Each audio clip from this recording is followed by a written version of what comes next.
कि मनुवादी मानसिकता जो है आजकल देश पे पिछले कुछ सालों से, पहले भी हावी रही है मगर एकदम पूरी तरीके से हावी हो गई। तो मनुवादी मानसिकता इस देश के संविधान की सबसे बड़ी दुश्मन है। दोस्तों आदाब है, मैं अनीस अहमद खान हिंद वॉइस से आपसे मुखातिब हूँ। मेरे साथ हैं मशहूर वकील महमूद पराचा साहब, सोशल एक्टिविस्ट हैं, जो पब्लिक के मामले हैं, जनता के मसले हैं, उनके सबसे आगे आगे रहते हैं। और आजकल खैर मकदम है आपका महमूद भाई हमारे प्रोग्राम में, आप तो अक्सर आते रहते हैं।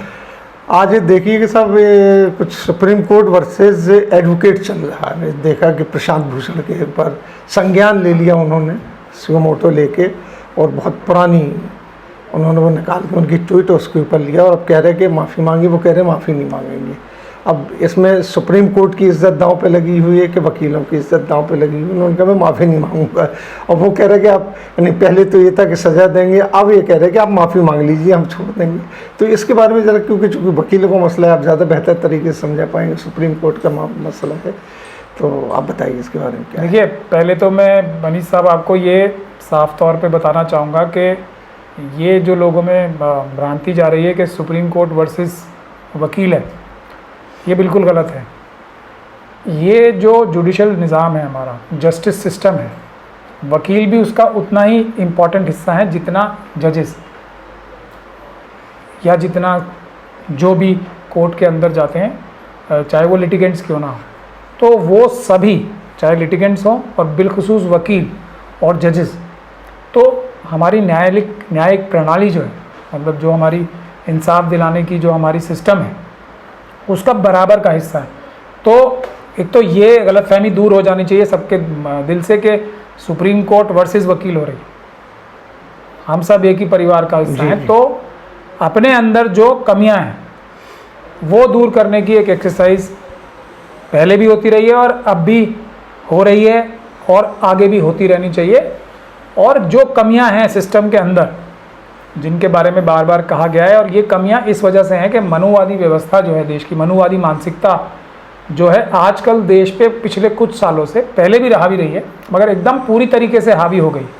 तो उसमें जितने इदारे हैं हमारे, और सुप्रीम कोर्ट में जजेस और वकील भी मनुष्य ही होते हैं, इंसान ही होते हैं, वहाँ भी जो मनुवादी मानसिकता की जो मानसिकता है वो बहुत ज़्यादा हावी हो रही है इस वक्त। तो उस वजह से ये समस्याएं जो हैं गहराती जा रही हैं।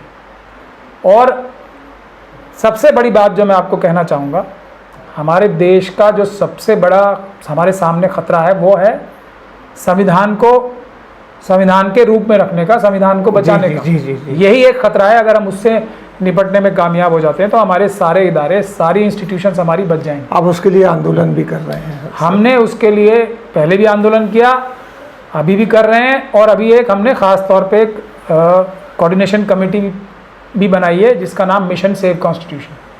15 अगस्त को उसका इनॉग्रेशन हुआ, आपने उसको शाया भी किया था। जी। मगर यहाँ जो सबसे महत्वपूर्ण इशू वो ये है कि जो कंटेम्प्ट है, कंटेम्प्ट की ताकत, और मैं जजेस के लिए नहीं बोल रहा हूँ, जो हमारी न्यायिक व्यवस्था है, क्या वो कंटेम्प्ट की ताकत इस वजह से इस्तेमाल कर रही है कि उसको कुछ बातें दबानी हैं। दूसरी तरफ से क्या जो सख्त बातें बोली जा रही हैं, चाहे वो वकीलों की तरफ से हों, प्रशांत भूषण साहब की तरफ से हों, या दूसरे भी बहुत सारे वकीलों ने, जजेस ने, रिटायर्ड जजेस ने, यहाँ तक के 4 सिटिंग जजेस ने भी प्रेस कॉन्फ्रेंस करके सिस्टम के खिलाफ, सुप्रीम कोर्ट के और सुप्रीम कोर्ट के चीफ जस्टिस के खिलाफ बातें बोली थी। तो क्या इन सख्त बातों की मंशा, ये सबसे महत्वपूर्ण है, मंशा सिस्टम को ठीक करना है या सिस्टम को नीचा दिखाना है? तो ये डिस्टिंग्विशिंग लाइन होनी चाहिए।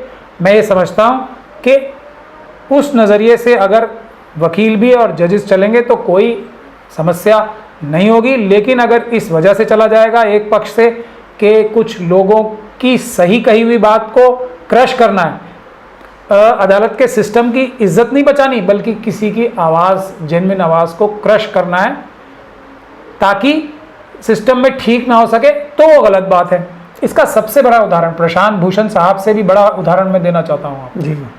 जो मेरी नज़र में, और मैं पूरी जिम्मेदारी के साथ बोल रहा हूँ, अब जबकि हमने बहुत सारे केसेस कंटेम्प्ट के देख लिए, प्रशांत भूषण साहब का भी देख लिया, सबसे बड़ा इनजस्टिस, सबसे बड़ा ऐसा जो कोशिश हुई थी वो जस्टिस कर्नन के साथ हुई जी, जिनको 6 महीने की सजा दे दी गई, कैद में रहे हैं और वो कैद में रहे हैं। भारत के इतिहास में ऐसा कभी नहीं हुआ है।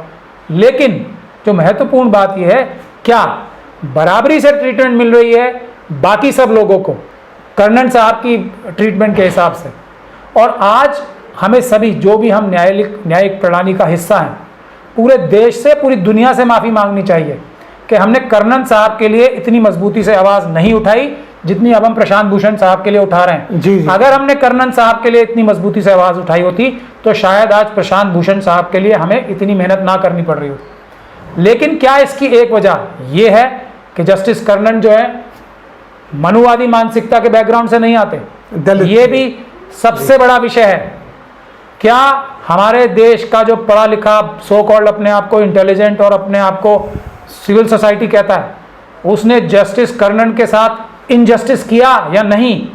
और उसका अंजाम आज हमें झेलना पड़ रहा है और आगे फिर झेलना पड़ेगा। तो ज़रूरत इस बात की है, और हम यह आंदोलन छेड़ेंगे मिशन सेव कॉन्स्टिट्यूशन से, कि जस्टिस कर्नन की जो कंटेम्प्ट की जो सज़ा थी उसको विड्रॉ किया जाए और उनसे पूरा देश माफ़ी मांगे और उनकी जो जॉब है उसको रिस्टोर किया जाए, नलिफाई करके जो उनकी जॉब छीनी गई थी और उनको जो जेल की गई थी, ताकि एक सिंबॉलिक तरीके से ये साबित हो कि जो बातें कर्नन साहब ने कही थी वो उनमें भी मंशा थी सिस्टम को ठीक करने की, जिस प्रकार से आज प्रशांत भूषण साहब ने और बहुत सारे जजेस ने, 4 सिटिंग जजेस ने प्रेस कॉन्फ्रेंस की, बहुत सारे रिटायर्ड जजेस ने बहुत सारी बातें कही हैं, आज भी कह रहे जो कि प्रशांत भूषण साहब से ज्यादा सख्त हैं। आज भी कह रहे हैं, बहुत सारे लोग कह रहे हैं। तो ये जरूरी इस बात की है कि जो इसका सबसे महत्वपूर्ण केस है वो जस्टिस कर्नन का है। जस्टिस कर्नन की के साथ देश को माफ़ी मांगनी चाहिए, हम सबको माफ़ी मांगनी चाहिए, और उनका जो कंटेम्प्ट था वो ख़त्म होना चाहिए, उनकी जॉब जो है रिस्टोर होनी चाहिए, चाहे वो एक दिन के लिए सिंबॉलिक ही क्यों ना। अगर ऐसा नहीं होगा तो हमारा जस्टिस सिस्टम जो है वो कैद रहेगा मनुवादी मानसिकता में। आज आप उठा के देख लीजिए, हायर जुडिशरी से लेकर और लोअर जुडिशरी तक क्या रिप्रेजेंटेशन है SC ST और OBC और माइनॉरिटीज़ की। रिप्रेजेंटेशन क्यों होती है? हर एक तरह का व्यक्ति क्यों चूज किया जाता है कोर्ट्स में और दूसरी जगहों पे? ताकि ज़्यादा टैलेंट आ सके, ताकि सभी लोगों की बात का रिप्रेजेंटेशन आ सके और सभी लोगों की प्रॉब्लम्स को समझने वाले जो जजेस हैं वो रह सकें। आज SC कम्युनिटी की प्रॉब्लम समझने वाले कितने लोग सुप्रीम कोर्ट में हैं? सिर्फ एक, मात्र एक, क्योंकि वो उस समाज से आते हैं। आज माइनॉरिटी कमिटी की आवाज़ की दर्द पीड़ा समझने वाले कितने लोग हैं? सिर्फ 2। जी। तो ये बहुत महत्वपूर्ण बात है। आज OBC की पीड़ा समझने वाले, उस बैकग्राउंड से जब तक आदमी खुद पीड़ा नहीं सहता है वो उसको अप्रिशिएट नहीं कर सकता, मेरा ऐसा साफ मानना है। चाहे वो कितना भी न्यूट्रल व्यक्ति हो, जब तक उस पीड़ा को महसूस नहीं किया होगा वो उसके प्रति न्याय नहीं कर सकता, ये मेरा मानना है। तो कितने लोग OBC से हैं बताइए आप, ये है सवाल हमारे सामने। तो मनुवादी मानसिकता इस देश के संविधान की सबसे बड़ी दुश्मन है, उसको खत्म करना हमारा सबसे बड़ा फर्ज है सबका। ये जो चले तो इसका हल क्या निकलेगा? अब तो ये लड़ाई चल रही है और कहना चाहिए कि चौराहे पे आई हुई है, तो उसमें तो अजीब सा ये कन्फ्यूज़न क्रिएट हो रहा है। जो आपने बताया कि कन्फ्यूज़न सो ख़त्म होना चाहिए, कैसे ख़त्म होगा? अब सोच बदलेगी, सोच तो कैसे बदलेगी? सोच तो देखिए बदलनी पड़ेगी जी। जो लोग गलती पर हैं उनको अपनी सोच बदलनी पड़ेगी। भारत का संविधान जो बाबा साहब डॉक्टर भीमराव अंबेडकर ने बनाया है वो बड़े बड़ों की सोच ठीक करने में सक्षम है, मनुवादी मानसिकता को भी ठीक करने में सक्षम है। तो संविधान से ऊपर कुछ नहीं है। सभी लोगों को संविधान की मूलभूत भावना जो है ना, जो उसकी रूह है, उसके हिसाब से चलना पड़ेगा, चाहे वो कितने भी बड़े ओहदे पे बैठा हो। वरना सूनर, अब तो जल्दी, बहुत देर में नहीं, संविधान को बचाने के लिए अंबेडकरवादी मैदान में ज़्यादा से ज़्यादा आ रहे हैं।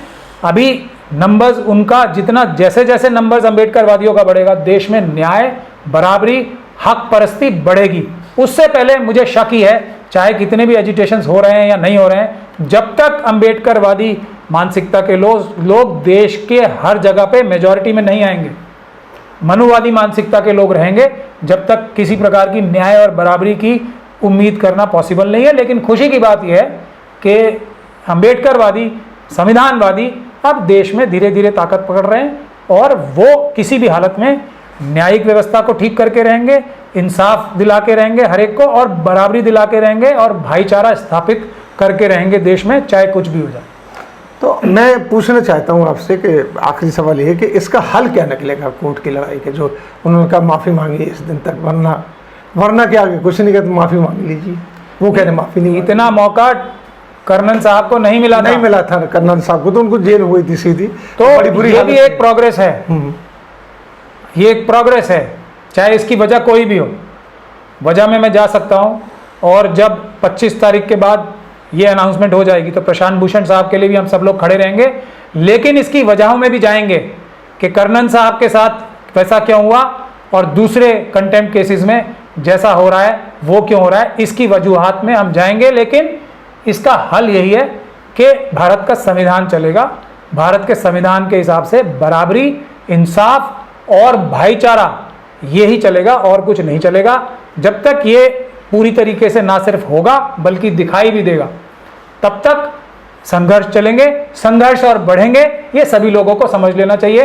कोई डरने वाला नहीं है अम्बेडकरवादी किसी भी चीज़ से। अभी तो जो हार्डकोर अम्बेडकरवादी हैं वो अभी सामने भी नहीं है इस लड़ाई में, प्रशांत भूषण साहब की लड़ाई में भी। जैसे ही वो लोग आएंगे तो बहुत निडर लोग होते हैं अम्बेडकरवादी, उनको किसी चीज़ से डर नहीं लगता, ना 6 महीने से ना 6000 साल से।